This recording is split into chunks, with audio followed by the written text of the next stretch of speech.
Hello friends, good evening. कैसे हैं आप सब? आशा करते हैं आप सब अच्छे होंगे। फ्रेंड्स, जैसा कि आप सब जानते हैं कि हम सब पढ़े हैं हिस्ट्री क्लास 7th की। इसमें से आज हम पढ़ेंगे चौथा चैप्टर। इस चैप्टर का नाम है मुगल 16वीं से 17वीं शताब्दी, यानी आज हम मुगल काल के बारे में पढ़ेंगे।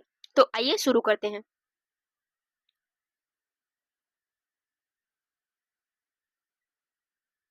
यह रहा हमारा चैप्टर।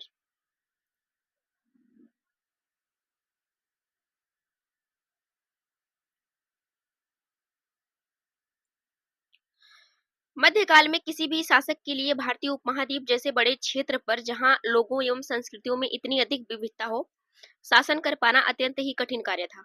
अपने पूर्ववर्तियों के विपरीत मुगलों ने एक साम्राज्य की स्थापना की और वह कार्य पूरा किया जो अब तक केवल छोटी अवधियों के लिए संभव जान पड़ता था। 16वीं सदी के उत्तरार्ध से इन्होंने दिल्ली और आगरा से अपने राज्य का विस्तार शुरू किया और 17वीं शताब्दी में लगभग संपूर्ण महाद्वीप पर अधिकार प्राप्त कर लिया। उन्होंने प्रशासन के ढांचे तथा शासन संबंधी जो विचार लागू किए, वे उनके राज्य के पतन के बाद भी टिके रहे। यह एक ऐसी राजनीतिक धरोहर थी जिसके प्रभाव से उपमहाद्वीप में उनके पश्चात आने वाले शासक अपने अपने अपने को अछूता न रख सके। आज भारत के प्रधानमंत्री स्वतंत्रता दिवस पर मुगल शासकों के निवास स्थान दिल्ली के लाल किले की प्राचीर से राष्ट्र को संबोधित करते हैं। यह मुगलों के काल का ही है। यहाँ पे देखिए, एक चित्र है, यह है लाल किले का। मुगल कौन थे? अब चलिए देखते हैं कि मुगल कौन थे। मुगल दो महान शासक वंशों के वंशज थे। माता की ओर से वे मंगोल शासक चंगेज खा, जो चीन एवं मध्य एशिया के कुछ भागों पर राज करता था, के उत्तराधिकारी थे। पिता की पिता की ओर से वे ईरान, इराक, वर्तमान तुर्की के शासक तैमूर, जिनकी मृत्यु 1414 में हुई, वंशज थे। परंतु मुगल काल अपने को मुगल या मंगोल कहलवाना पसंद नहीं करते थे। ऐसा इसलिए था क्योंकि चंगेज खान से जुड़ी स्मृतियां सैकड़ों व्यक्तियों के नरसंहार से संबंधित थी। यही स्मृतियां मुगलों के प्रतियोगियों उज्बेकों से संबंधित थी। दूसरी तरफ मुगल तैमूर के वंशज होने पर गर्व का अनुभव करते थे गर्व का अनुभव करते थे। ज्यादा इसलिए क्योंकि उनके इस महान पूर्वज ने 1398 में दिल्ली पर कब्जा कर लिया था। उन्होंने अपनी इस वंशावली का प्रदर्शन चित्र बनवाकर किया। प्रत्येक मुगल शासक ने तैमूर के साथ अपना चित्र बनवाया था। मुगल सैन्य अभियान। प्रथम मुगल शासक बाबर 1526 से 1530 तक इसने शासन किया था।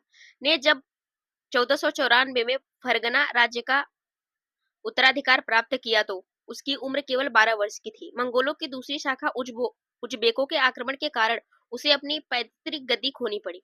अनेक वर्षों तक भटकने के बाद उसने 1504 में काबुल पर कब्जा कर लिया।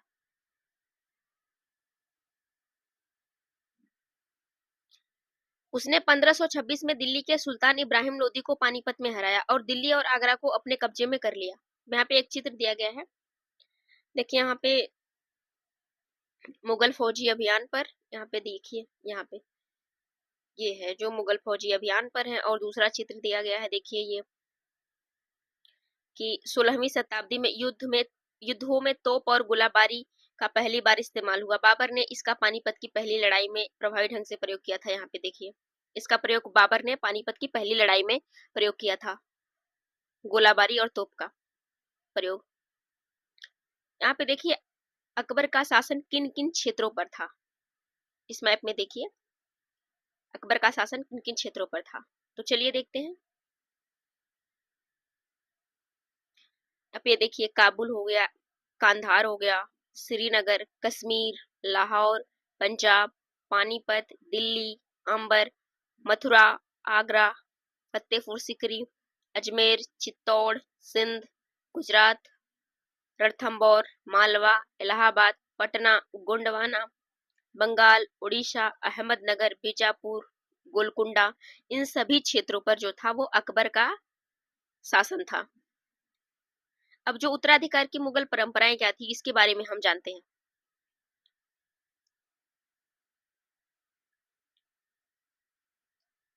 तो उत्तराधिकार की मुगल परंपराएं।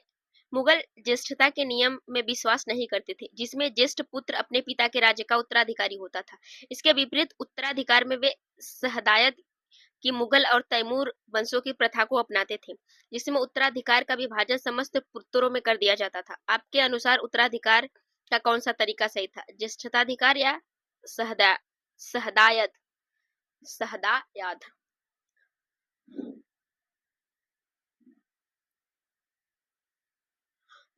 मुगलों के अन्य शासकों के साथ संबंध। मुगलों ने उन शासकों के विरुद्ध लगातार अभियान किए जिन्होंने उसकी सत्ता को स्वीकार करने से इनकार कर दिया। जब मुगल शक्तिशाली हो गए तो अन्य शासकों ने स्वेच्छा से उनकी उसकी सत्ता स्वीकार कर ली। राजपूत इसका एक अच्छा उदाहरण है। अनेकों ने मुगल घराने में अपनी पुत्रियों के विवाह करके उच्च पद प्राप्त किए, परंतु कईयों ने विरोध भी किया। कि जो राजपूतों के साथ मुगलों की शादियां। जहांगीर की मां कछवा की राजकुमारी थी। वह अंबर यानी वर्तमान में जयपुर के राजपूत शासक की पुत्री थी। शाहजहां की मां एक राठौर राजकुमारी थी। वह मारवाड़ राजा जोधपुर के राजपूत शासक की पुत्री थी।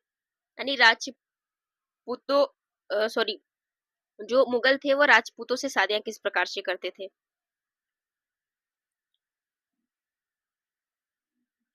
मेवाड़ के सिसोदिया राजपूत लंबे समय तक मुगलों की सत्ता को स्वीकार करने से इनकार करते रहे, परंतु जब वे हारे तो मुगलों ने उनके साथ सम्मानी व्यवहार किया। उन्हें उनकी राजगीरें वतन जागीर के रूप में वापस कर दी गई। पराजित करने हेतु अपमानित न करने के बीच सावधानी से बनाए गए संतुलन की वजह से मुगल भारत के अनेक शासकों और सरदारों पर अपना प्रभाव बढ़ा पाए, परंतु इस संतुलन को हमेशा बरकरार रखना उनके लिए कठिन था। अब यहाँ पे देखिए मनसबदार और जागीरदार क्या होते थे। मनसबदार और जागीरदार। जैसे जैसे साम्राज्य में विभिन्न क्षेत्र सम्मिलित होते गए, वैसे वैसे मुगलों ने तरह तरह के सामाजिक समूहों के सदस्यों को प्रशासन में नियुक्त करना आरंभ किया। शुरू शुरू में ज्यादातर सरदार तुर्की यानी तुरानी थे, लेकिन जब इस छोटे समूह के साथ साथ उन्होंने शासक वर्ग में ईरानियों, भारतीय मुसलमानों, अफगानों, राजपूतों, मराठों और अन्य समूहों को सम्मिलित किया। मुगलों की सेवा में आने वाले नौकरशाह मनसबदार कहलाए। जो मुगलों की सेवा में आते थे नौकरशाह, उन्हें हम मनसबदार कहते हैं। मनसबदार शब्द का प्रयोग ऐसे व्यक्ति के लिए होता था जिन्हें कोई मनसब यानी कोई सरकारी हैसियत अथवा पद मिलता था। वह मुगलों द्वारा चलाई गई इस श्रेणी व्यवस्था थी जिसके जरिए पद, वेतन एवं सैन्य उत्तरदायित्व निर्धारित किए जाते थे। पद और वेतन का निर्धारण जात की संख्या पर निर्भर था। जात की संख्या जितनी अधिक होगी, दरबार में अभिजात की प्रतिष्ठा उतनी ही बढ़ जाती थी, उसका वेतन भी उतना ही अधिक होता था।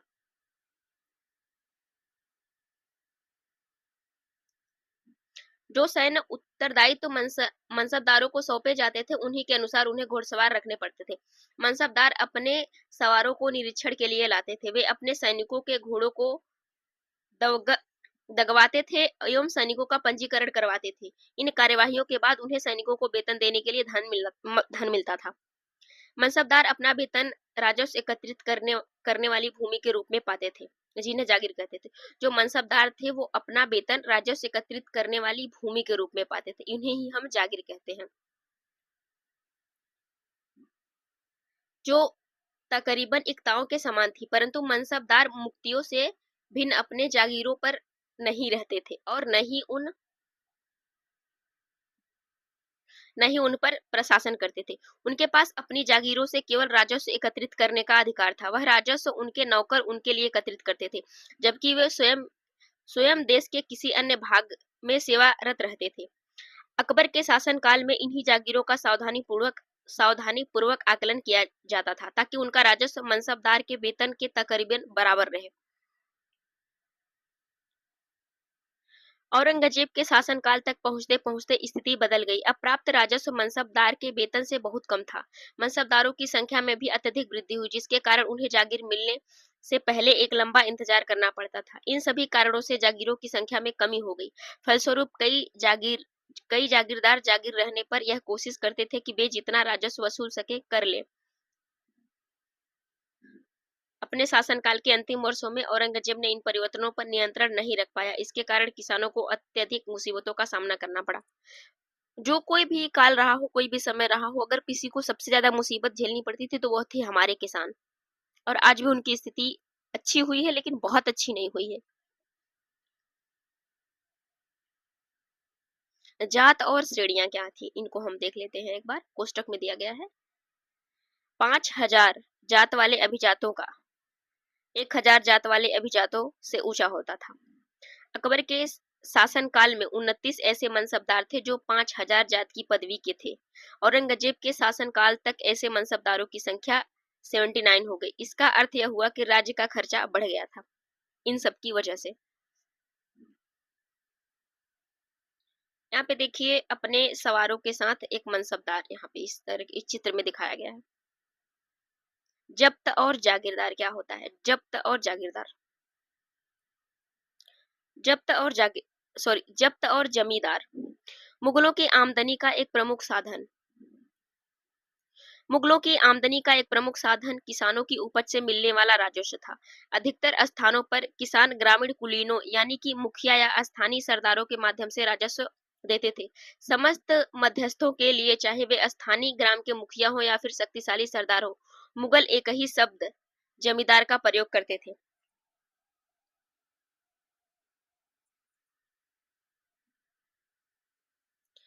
अकबर के राजस्व टोडरमल ने 10 साल तक 1570 से 1580 की कालावधि के लिए कृषि की पैदावार कीमतों और भूमि की कीमतों और कृषि भूमि का सावधानी पूर्वक सर्वेक्षण किया। इन आंकड़ों के आधार पर प्रत्येक फसल पर नकद के रूप में कर यानी राजस्व निश्चित कर दिया गया। प्रत्येक सूबे यानी प्रांत को राजस्व मंडलों में बांटा गया और प्रत्येक की हर फसल के लिए राजस्व दर की अलग सूची बनाई गई। राजस्व प्राप्त करने की इस व्यवस्था को जब्त कहा जाता था। यह व्यवस्था उन स्थानों पर प्रचलित थी जहां मुगल प्रशासनिक अधिकारी भूमि का निरीक्षण कर सकते थे, सावधानी पूर्वक उनका हिसाब रख सकते थे। ऐसा निरीक्षण गुजरात और बंगाल जैसे प्रांतों में संभव नहीं हो पाया था।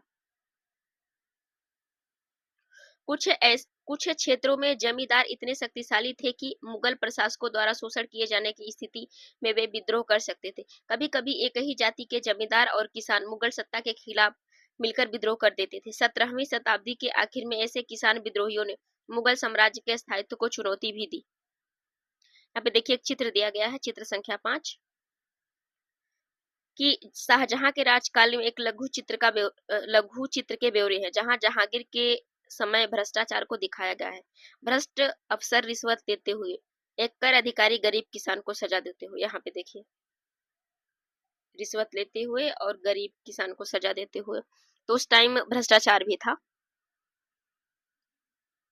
अकबरनामा और आईने अकबरी, यह जो किताब है अकबरनामा और आईने अकबरी। अकबर ने अपने करीबी मित्र और दरबारी अबुल फजल को आदेश दिया कि वह उसके शासनकाल का इतिहास लिखे। अबुल फजल ने यह इतिहास 3 जिल्दों में लिखा। इसका शीर्षक है अकबरनामा। पहली जिल्द में अकबर के पूर्वजों का बयान है और दूसरी अकबर के शासनकाल की घटनाओं का विवरण, और तीसरी जिल्द आईने अकबरी, इसमें अकबर के प्रशासन, घराने, सेवा, राजस्व, साम्राज्य के भूगोल का ब्यौरा मिलता है। इसमें समकालीन भारत के लोगों की परंपराओं, संस्कृतियों का भी विस्तृत वर्णन किया गया है। आईने अकबरी सबसे रोचक आयाम है। विविध प्रकार की चित्रों, फलों, पैदावार, कीमतों, मजदूरी, राजस्व का सांख्यिकीय विवरण भी दिया गया है आईने अकबरी में। यहाँ पे देखिए चित्र है कि अबुल फजल से अकबरनामा लेते हुए अकबर। यहाँ पे देखिए अबुल फजल से अकबरनामा लेते हुए अकबर।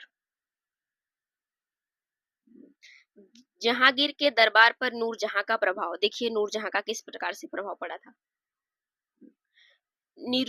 मेहरुनिसा ने 1611 में जहांगीर से विवाह किया और उसे नूरजहां का खिताब मिला। नूरजहां हमेशा जहांगीर के प्रति अत्यधिक वफादार रही और उसको समय समय पर सहयोग देती रही। नूरजहां के सम्मान में जहांगीर ने चांदी के सिक्के जारी किए, जिनमें से एक ओर स्वयं के खिताब उत्कीर्ण थे और दूसरी ओर वह वाक्य रानी बेगम नूरजहां के नाम से गढ़ा हुआ था। बाईं ओर दिया गया दस्तावेज नूरजहां द्वारा जारी किया गया आदेश फरमान है। चौकोर मोहर बताती है कि उद्दात और महान महारानी नूरजहां पादशाह बेगम का आदेश। गोल मोहरों के अनुसार शाह जहांगीर प्रताप से रानी चंद्रमा जैसी वैभवशाली बन गई। हम कामना करते हैं कि नूरजहां पादशाह इस युग की सर्वोत्तम महिला बने। इस तरीके से उसमें छापा गया था। यहाँ पे ये देखिए नूरजहां का फरमान है।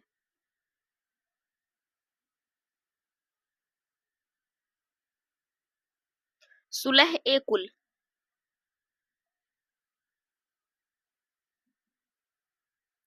अकबर की सुलह ए कुल की नीति का उनके पुत्र जहांगीर ने इस प्रकार वर्णन किया है। ईश्वरीय अनुकंपा के विस्तृत आंचल में सभी वर्गों और सभी धर्मों के अनुयायियों की एक जगह है, इसलिए उनके विशाल साम्राज्य में, जिसकी चारों ओर सीमाएं केवल समुद्र से ही निर्धारित होती थी, विविध विरोधी धर्मों के अनुयायियों और तरह तरह के अच्छे बुरे विचारों के लिए जगह थी। यहाँ असहिष्णुता का मार्ग बंद था। यहाँ सुन्नी और शिया एक ही मस्जिद में इकट्ठे होते थे और ईसाई और यहूदी एक ही गिरजे में प्रार्थना करते थे। उसने सुसंगत तरीके से सार्विक शांति यानी सुलह ये कुल के सिद्धांत का पालन किया। यहाँ पे देखिए किस तरीके से सुलह ये कुल की नीति अपनाई गई थी। 17वीं शताब्दी में और उसके पश्चात मुगल साम्राज्य। मुगल साम्राज्य की प्रशासनिक और सैनिक कुशलता के फलस्वरूप आर्थिक और वाणिज्यिक समृद्धि में वृद्धि हुई।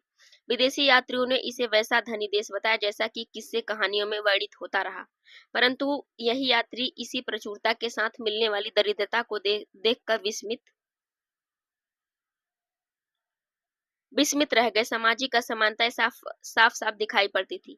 शाहजहां के शासनकाल के 20वें वर्ष के दस्तावेजों से हमें पता चलता है कि ऐसे मनसब जिनको उच्चतम पद प्राप्त था कुल 8,000 से 445 ही थे। कुल मनसबदारों की एक छोटी संख्या जो 5.6% को ही साम्राज्य के अनुमानित राजस्व का 61.5% स्वयं उसके व उनके सवारों के वेतन के रूप में दिया जाता था।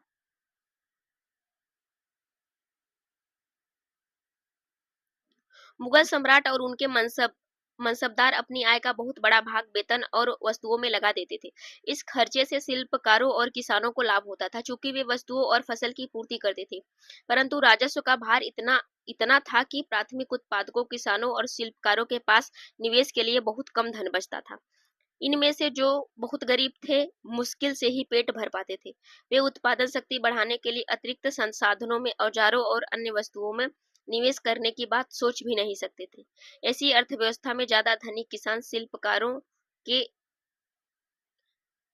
समूह, व्यापारी और महाजन ज्यादा लाभ उठाते थे। मुगलों के कुलीन वर्ग के हाथों में बहुत धन और संसाधन थे, जिनके कारण 17वीं सदी के अंतिम वर्षों में वे अत्यधिक शक्तिशाली हो गए। जैसे मुगल सम्राट की सत्ता पतन की ओर बढ़ती गई, वैसे वैसे विभिन्न क्षेत्रों में सम्राट ने स्वयं स्वयं ही सत्ता के शक्तिशाली केंद्र बनने लगे। इनमें से कुछ ने नए वंश स्थापित किए और हैदराबाद एवं अवध जैसे प्रांतों में अपना नियंत्रण जमाया। यद्यपि ये दिल्ली के मुगल सम्राट को स्वामी के रूप में मान्यता देते रहे, तथापि 18वीं शताब्दी तक साम्राज्य के कई प्रांत अपनी राजनैतिक पहचान बना चुके थे। तो यह चैप्टर आज समाप्त होता है। अब हम मिलते हैं अगले चैप्टर में। अगर आपको हमारा सेशन पसंद आ रहा है तो हमारे चैनल को सब्सक्राइब कर दीजिए और वीडियो को लाइक भी कर दीजिए, अपने दोस्तों को शेयर भी कर दीजिए। तो थैंक यू सो मच, मिलते हैं अगले पार्ट में।